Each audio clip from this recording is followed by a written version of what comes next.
The Lord be with you and with your spirit.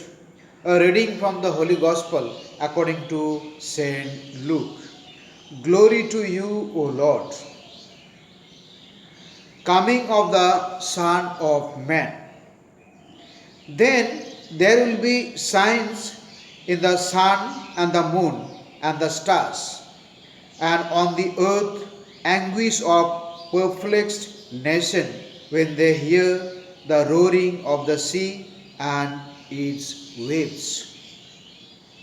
People will faint with fear at the mere thought of what is to come upon the world. For the forces of the universe will be shaken, and at this time they will see the Son of Man coming in a cloud with power and great glory. Be on your guard. Do not let your hearts be weighed down with a life of pleasure, drunkenness, and worldly care, lest that day catch you suddenly like a trap. For it will come upon all the inhabitants of the whole earth. But watch at all times and pray that you may be able to escape all that is bound to happen and to stand before the Son of Man. This is the gospel of the Lord. Dear friends in Jesus Christ, today we have three things to ponder over. One is the coming of Son of Man, that is Jesus. The second one is the destruction of the creation, the earth we see, the world we see. And the third one is when we hear all this, the second coming of Son of Man and the destruction of the earth, what happens to us? What happens to our feeling? An old lady early morning got up and went to the mirror, and she, after watching herself in the mirror, she started crying. She started crying so loudly, the neighbor came and asked, "What happened? Why are you crying?" And she said, "Look at me. Look at me, how I was beautiful, how I was charming, noble look. But today there is a wrinkle in my face. That today I have lost my beauty."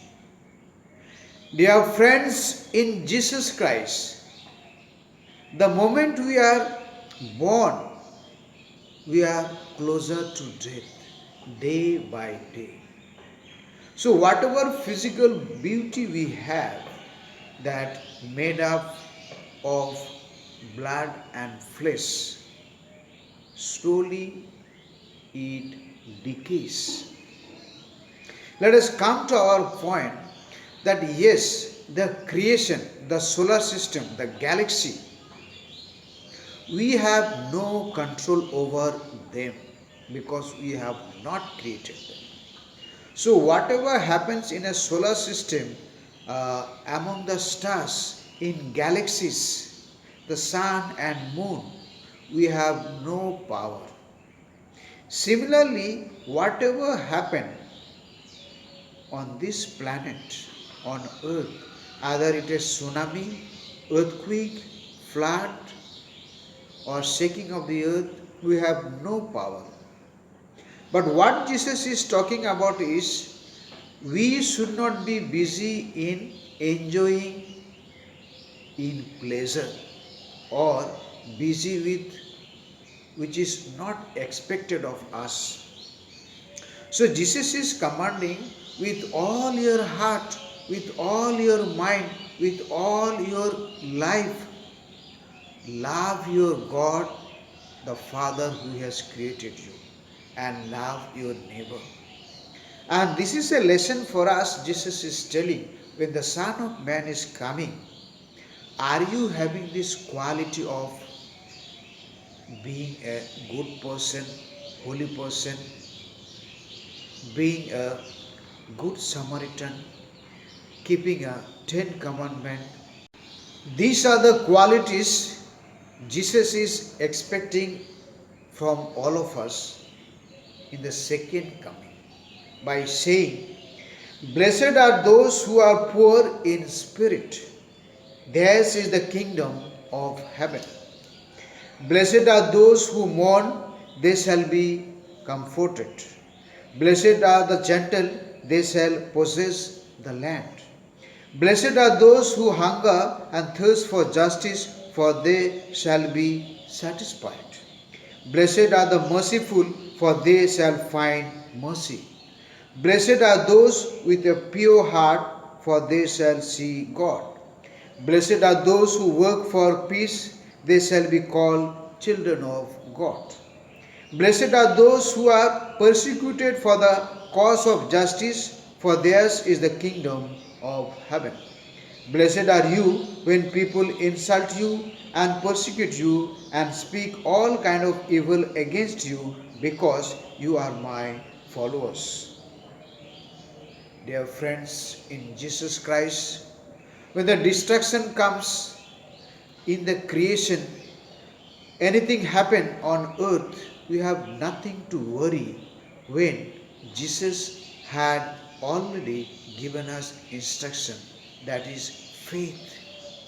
Faith in Jesus Christ, faith in the Lord who has created us. And just now the guideline Jesus gave us, that be happy and glad, for a great reward is kept for you in heaven